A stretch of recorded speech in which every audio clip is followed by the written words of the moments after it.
एक बार की बात है, महात्मा बुद्ध के शिष्य आनंद कहीं जा रहे थे। रास्ते में उन्होंने देखा कि एक अधेड़ व्यक्ति एक चट्टान पर बैठा रो रहा है। वे उसके पास गए और बोले, क्या बात है वत्स, तुम कौन हो और क्यों रो रहे हो? आनंद की बात सुनकर उस व्यक्ति की सिसकियां थम गईं। वह अपने आंसू पोंछता हुआ बोला, मैं पास के गांव का रहने वाला एक बदनसीब व्यापारी हूँ। मैं जो भी काम करता हूँ वह बिगड़ जाता है। व्यापार के चक्कर में मैंने अपनी पत्नी के गहने गंवा दिए हैं। मैंने अपने परिवार को भी खो दिया। यहाँ तक कि मेरा घर भी गिरमी पड़ा है। मुझे तो लगता है कि मैं किसी काम का नहीं हूँ। मेरी किस्मत ही खराब है।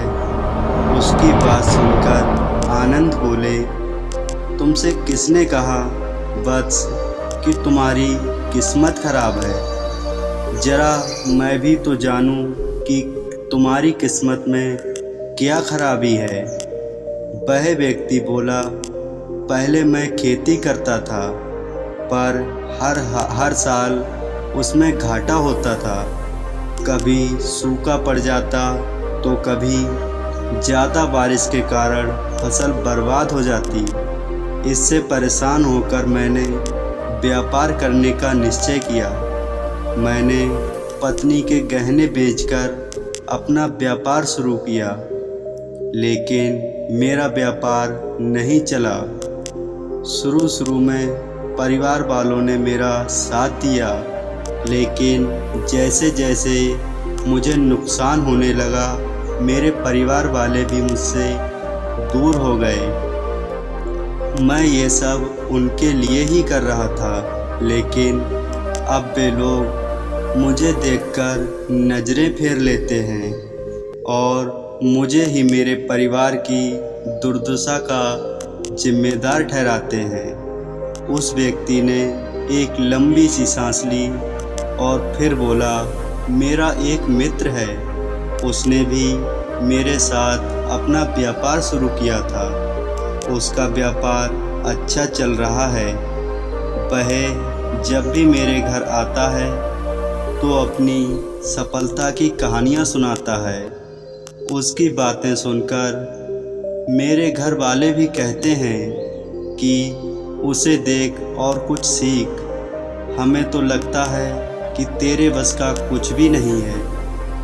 उन लोगों की बातें सुनकर अब तो मुझे भी लगने लगा है कि शायद मेरे बस का कुछ भी नहीं है।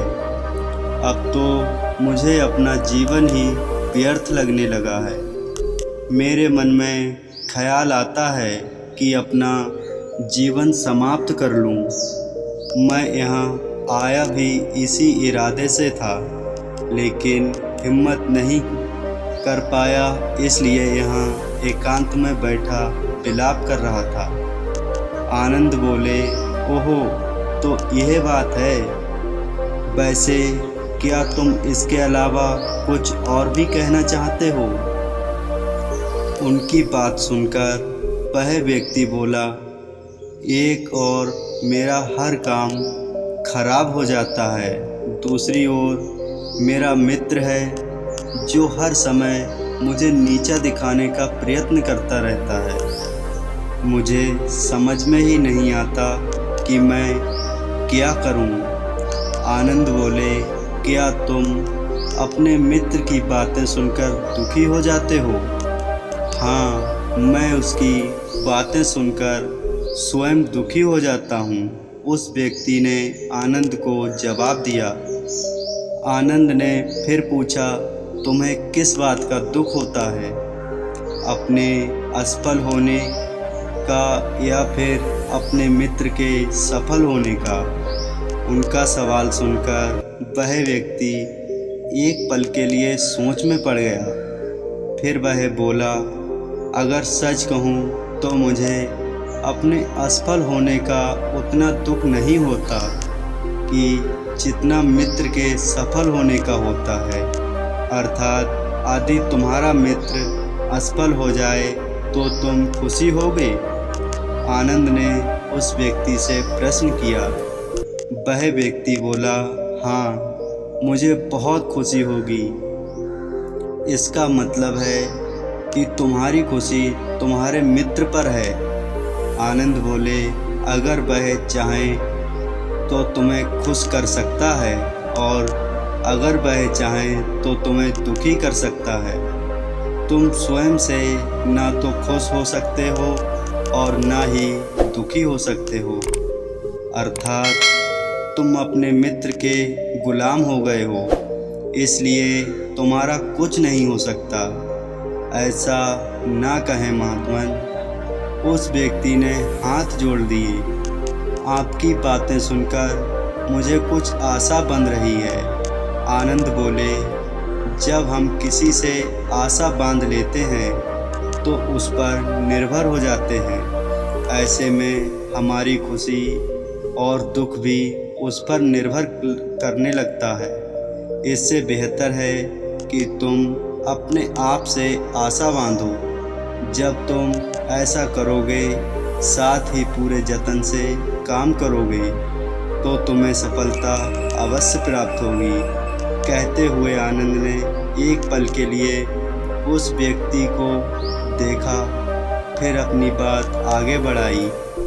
तुम्हें लगता है कि तुम्हारा मित्र तुम्हें दुखी करने आता है, पर अगर विचार करो तो वह बातें तो सच ही कहता है। वह अपने संघर्ष और अनुभव की बातें बताता है। तुम उन बातों से बहुत दुखी हो जाते हो। तुम्हें तो उसकी बातों से सीख लेनी चाहिए।